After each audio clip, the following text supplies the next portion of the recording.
जय हिंद, नमस्कार दोस्तों। आप सभी को जेएमएस कोचिंग सेंटर पर हार्दिक वंदन, चंदन और अभिनंदन।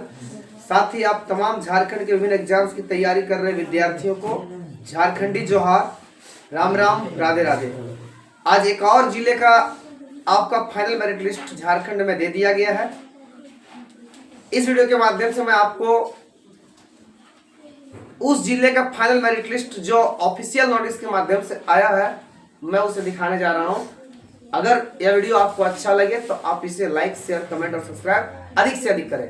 ठीक है, देखो ये है कार्यालय उपायुक्त सह जिला दंडाधिकारी धनबाद, यानी धनबाद जिले का जहां एग्जाम फिजिकल होता है और उसके बाद आपका फाइनल मेरिट लिस्ट जारी कर दिया गया है। चौकीदार सीधी भर्ती विज्ञापन संख्या 01/2024 के तहत संपन्न लिखित परीक्षा एवं शारीरिक दक्षता परीक्षा के उपरांत औपबंधिक रूप से सफल अभ्यर्थियों का नियुक्ति पत्र प्रकाशित किया जा रहा है। यानी धनबाद चौकीदार भर्ती से संबंधित जो लिखित परीक्षा हुआ और शारीरिक जांच परीक्षा हुआ, फिजिकल और रिटन एग्जाम जो हुआ ना, उसका फाइनल मेरिट लिस्ट ये जारी कर दिया गया है। यानी कुल मिलाकर 13 पेज में आपका जो है ना ये रिजल्ट दिया गया है। ठीक है,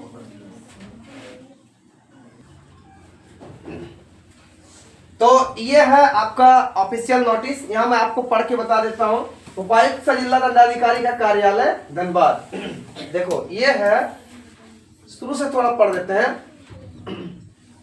माननीय उच्च न्यायालय झारखंड रांची के द्वारा याचिका WP इतना चंपिया एवं बनाम झारखंड राज्य एवं अन्य दिनांक 23/7/2018 को पारित आदेश गृह कारा एवं आपदा प्रबंधन झारखंड सरकार रांची अधिसूचना संख्या 7/4/15 द्वारा निर्गत चौकीदार नियुक्ति नियमावली 2015 विभागीय अधिसूचना 49/9/2019 अपर सचिव गृह कारा एवं आपदा प्रबंधन विभाग झारखंड सरकार रांची दिनांक 9/10/19 एवं अवर सचिव गृह कारा एवं आपदा प्रबंधन विभाग झारखंड सरकार रांची संख्या इतना, मतलब ये आपका जो है ना चौकीदार पद का जो नियुक्ति का जो आदेश आया था, किस किस माध्यम से आया था वो यहाँ दिया गया है। आप इसे पढ़ सकते हैं। ठीक है, अब मैं आपको दिखा देता हूं जहां से दिया गया है।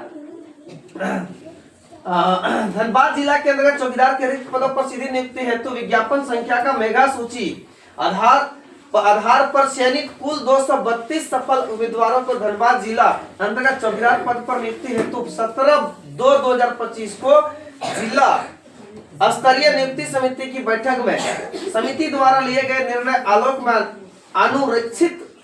अनुरीक्षित वेतनमान WP 15,200 से 20,200 ग्रेड पे 1857 पुनरीक्षित वेतनमान के लेवल 1 तथा सरकार द्वारा समय समय पर स्वीकृति जीवन यापन भत्ता आदि के नीचे लिखे अन्य शर्तों के अधीन निम्नलिखित अभ्यर्थियों को चौकीदार पद पर औपबंधिक रूप से नियुक्त किया जाता है। यानी यहाँ पर कहा गया है कि कुल मिलाकर 232 कैंडिडेट को सफल किया गया है।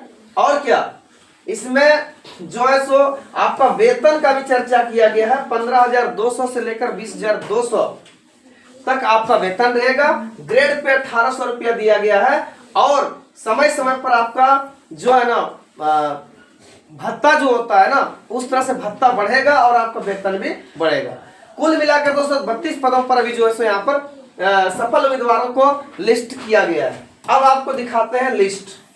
देखो ये है आपका UR अनारक्षित, BC में ये UR जनरल में जो है ना आपका नाम आया है, आप देख सकते हो। Roll number 3,09,37, Asha Kumari, Nageshwar Mahto, BC1, total mark 66 आया है। डेट ऑफ बर्थ दिया है, झरिया की है ये, और बोहरा अलॉटेड थाना दिया गया है 4।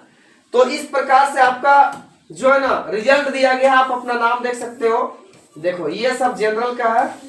ठीक है, कुल मिलाकर जनरल में कितने सेलेक्ट हुए हैं यहाँ आपको हम दिखा देते हैं। जनरल कैंडिडेट कुल सेलेक्ट हुए हैं, देखो जनरल में कुल मिलाकर सिलेक्शन जो हुआ है वो हो गया है आपका देखो कुल मिलाकर 146, 49, 150, 152। देखो कुल मिलाकर जनरल में 152 कैंडिडेट का सिलेक्शन हुआ है। ठीक है, यहां से आ जाता है अत्यंत पिछड़ा BC1। BC1 में कुल मिलाकर देखो, BC1 में कुल मिलाकर दिया है 17, ठीक है। और BC2 में जो है ना, BC2 में आपका दिया गया है कितना, 25।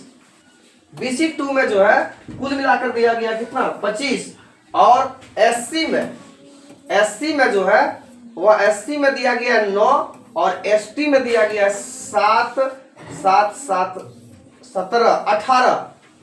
ST में कुल मिलाकर कितना, 18 कैंडिडेट का सिलेक्शन हुआ है। और आर्थिक रूप से जो कमजोर यानी EWS में है उसमें सिलेक्शन हुआ है कुल 11 स्टूडेंट का, ठीक है। अब देखो थोड़ा सा क्या कहता है आपका जो है ना, अब जो है सो फाइनल मेरिट लिस्ट जब आ गया है, आपका DV बाकी है। DV कब होना है, अभ्यर्थी 21/2/2025 सभी मूल प्रमाण पत्र के साथ सूची में अंकित अंचल में योगदान देना सुनिश्चित करेंगे। साथ ही संबंधित अंचल अधिकारी कर्मियों के योगदान के लिए किए जाने वाले संबंधी सूचना सामान्य शाखा धनबाद को देंगे। यानी 21/2/2025 को आप अपना मूल प्रमाण पत्र ले जाकर जमा करें और क्या आपका DV वहीं पर होगा। यह नियुक्ति पूर्णतः अस्थायी है, इस नियुक्ति को किसी भी समय समाप्त किया जा सकेगा। प्रमाण पत्रों एवं अन्य कागजातों की सांस्थानिक विभागीय जांच अथवा खेलकूद संबंधी प्रमाण पत्र फर्जी आयोग किए जाने पर विधि सम्मत कार्रवाई करते हुए नियुक्ति रद्द एवं सेवा समाप्त की जा सकती है। यानी आप ओरिजिनल चीज लेकर जाएं, फर्जी लेकर ना जाएं। अगर फर्जी पाया गया तो कभी भी आपको पद से हटा दिया जा सकता है, ठीक है। DV के लिए है। अब देखो और क्या दिया, अगर नियुक्ति चौकीदार अविवाहित है तो शादी के समय किसी प्रकार का दहेज नहीं लेना होगा। यदि विवाहित है तो शादी के समय इन्होंने किसी प्रकार का दहेज लिया है तो इस आशय से घोषणा पत्र का योगदान समय पर देना होगा। अगर आप अविवाहित हैं, नौकरी लग गया तो आपको क्या चीज, दहेज नहीं लेना है, ये लिख दिया गया है डायरेक्ट, ठीक है। और क्या, योगदान करते समय अभ्यर्थियों का निम्नलिखित प्रमाण पत्र मूल रूप से प्रस्तुत करना होगा। क्या क्या प्रमाण पत्र ले जाना है, जन्म तिथि प्रमाण पत्र, माध्यमिक शिक्षा समिति द्वारा प्राप्त जो आपका मार्कशीट है 10 क्लास का वो लेके जाना है। शैक्षणिक योग्यता प्रमाण पत्र लेके जाना है, जाति प्रमाण पत्र लेके जाना है, आवासीय प्रमाण पत्र, आचरण, खेलकूद में अगर आपका है तो वो भी लेकर जाए।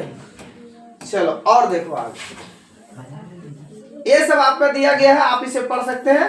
और जो है ना कुल रूप से आपका ये फाइनल मेरिट लिस्ट था।